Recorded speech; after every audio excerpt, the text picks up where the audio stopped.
பனி நிறைந்த கண்ணாடியில் கண் வரைந்தேன், வழிந்தது கண்ணீர். நம்மை போலவே நடித்து காட்டுகிறது நம் நிழல். அந்த மயானத்திற்கு உயிர் தந்தது ஒரு பிணம். பலூன் விற்கும் சிறுமிக்கும் அதை வாங்கும் வயதுதான். எந்த கிளி ஏமாற்றி சென்றதோ தாடியுடன் இருக்கிறது ஆலமரம். வாயை கிழித்த பின்னும் தொடர்ந்து பேசுகிறது கடிதம். லாரி நிறைய மரம், இரையுடன் கூட்டை தேடும் தாய்க்குருவி. காற்றுக்கு சலிப்பதே இல்லை, ஒரே புத்தகத்தை 1000 முறை புரட்டுகிறது.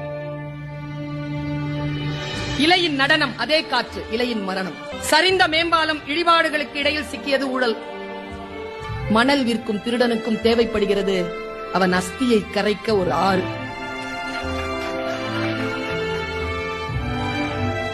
பெருங்கடலை அசைத்துக் கொண்டிருக்கிறது மீன் குஞ்சின் சின்ன துடுப்பு. காக்கை கூட்டில் காத்திருக்கும் இசை குயில் முட்டை. பூதாங்குழல் இசைக்கிறாள் அம்மா, நடனமாடுகிறது நெருப்பு. வறுமையால் படிப்பை பாதியோடு நிறுத்திவிட்டனர் எதிர்விட்டு லட்சுமியும் சரஸ்வதியும். குபேர மூலையின் சுவர் முழுக்க கடன் கணக்கு.